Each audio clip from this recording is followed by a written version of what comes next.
রাজপথের মিছিল নিয়ে সে আন্দোলনে সম্পৃক্ত হয়েছে। রিক্সা চালিয়ে, ভ্যান চালিয়ে শেখ হাসিনার তখ্ত তাউস কাঁপিয়ে দিয়েছে বারবার।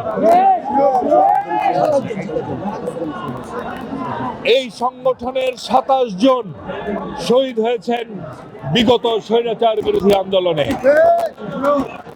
আমরা লক্ষ্য করেছি সেদিন আমাদের প্রাণপ্রিয় নেতা বিএনপি চেয়ারপারসন দেশনেত্রী বেগম খালেদা জিয়া বেগম,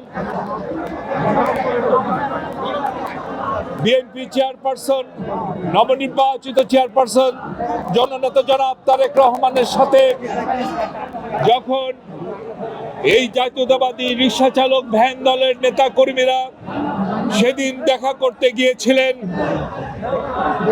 নেতাকে নিজেদের মাঝে পেয়ে তাদের মুখে যে হাসি ছিল সেই হাসির সাথে পৃথিবীর কোনো হাসির তুলনা করা যাবে না।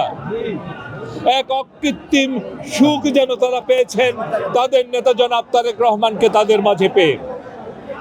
ভাইরা আমার, সামনে একটি নির্বাচন অপেক্ষা করছে। সেই নির্বাচনের জন্য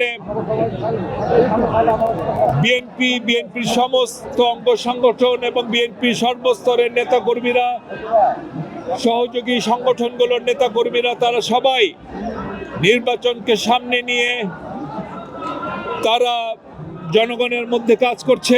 23 তারিখের পর তারা তাদের প্রচারণা শুরু করবে। আমরা লক্ষ্য করছি, আমরা অত্যন্ত বিস্ময়ের সাথে লক্ষ্য করছি এবং আমরা অত্যন্ত উদ্বিগ্ন।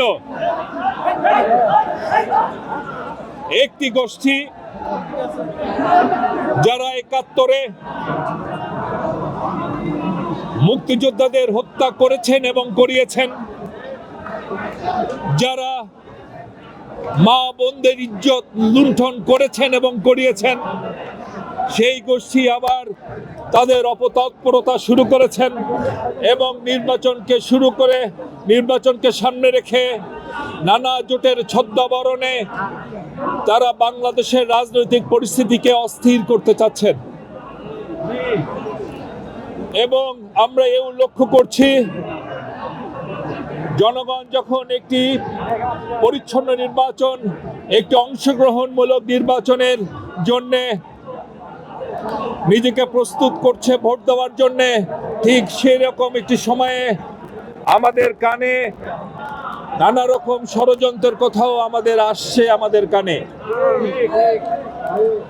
সেই ষড়যন্ত্রকারী যারা, তারা যেখানেই থাকুক, প্রশাসনেই থাকুক বা যেখানেই থাকুক, তাদের উদ্দেশ্যে বলতে চাই, জনগণের অংশগ্রহণমূলক একটি নির্বাচনের মাধ্যমে জনগণের সরকার প্রতিষ্ঠার যে লড়াই আমাদের নেতা জনাব তারেক রহমান করছেন, সেই লড়াইয়ে আমরা কিন্তু এখন